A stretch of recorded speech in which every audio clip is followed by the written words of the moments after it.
2024년 1월 4일 주님 공연 대축일 전 목요일 제1독서 요한 1서의 말씀입니다.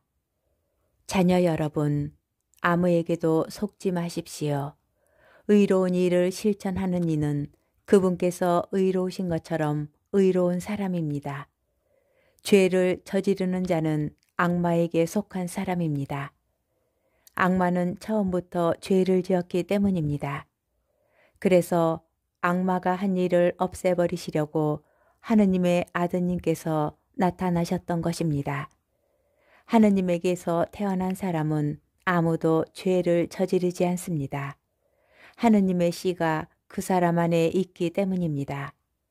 그는 하느님에게서 태어났기 때문에 죄를 지을 수가 없습니다. 하느님의 자녀와 악마의 자녀는 이렇게 뚜렷이 드러납니다. 의로운 일을 실천하지 않는 자는 모두 하느님께 속한 사람이 아닙니다. 자기 형제를 사랑하지 않는 자도 그렇습니다. 주님의 말씀입니다. 복음, 요한복음 1장 35절에서 42절의 말씀입니다. 그때 요한이 자기 제자 두 사람과 함께 서 있다가 예수님께서 지나가시는 것을 눈여겨보며 말하였다. 보라, 하느님의 어린 양이시다. 그 두 제자는 요한이 말하는 것을 듣고 예수님을 따라갔다.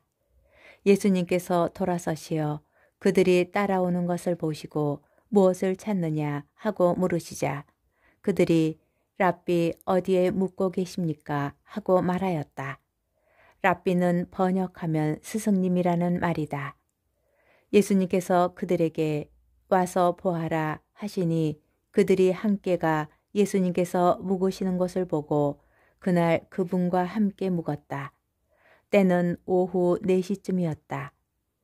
요한의 말을 듣고 예수님을 따라간 두 사람 가운데 하나는 시몬 베드로의 동생 안드레아였다. 그는 먼저 자기 형 시몬을 만나 우리는 메시아를 만났소 하고 말하였다.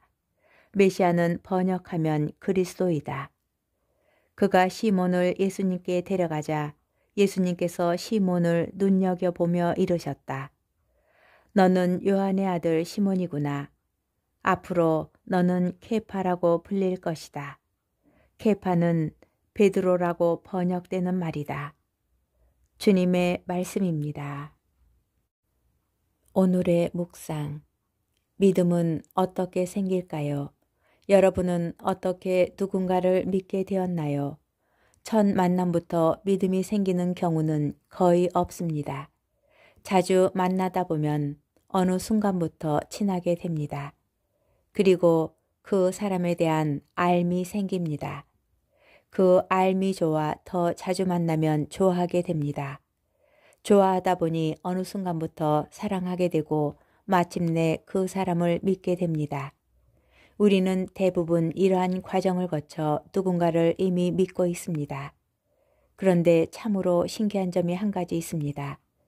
누군가를 믿을 때는 이러한 과정이 필요하다는 사실을 알면서도 좀처럼 예수님께는 이러한 과정을 겪을 기회를 내드리지 않는다는 사실입니다. 그분을 자주 만나지도 않고 그분과 함께 시간을 보내지도 않습니다. 예수님께서 어떤 분이신지 알려고도 않습니다. 그러면서 믿음이 없다고 말합니다. 예수님과도 이러한 과정을 함께 하십시오. 복음에서 세례자 요한의 제자들은 와서 보아라 라는 예수님의 말씀을 듣자 다음과 같이 행동합니다. 그들이 함께가 예수님께서 묵으시는 곳을 보고 그날 그분과 함께 묵었다. 가다, 보다, 묵다. 제자들은 이 세 가지 행동으로 예수님을 메시아로 고백합니다.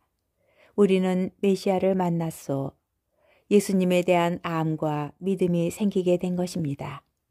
오다, 보다, 머무르다는 예수님께서 어떤 분이신지 알게 하여주고 그분에 대한 믿음이 생기게 하여주는 행동들입니다. 우리가 신앙생활을 오래 하였어도 예수님께서 어떤 분이신지 잘 모르고 믿음이 언제나 제자리인 것처럼 느껴지는 이유는 제자들이 보여주는 세 가지 행동을 예수님께 하지 않기 때문입니다.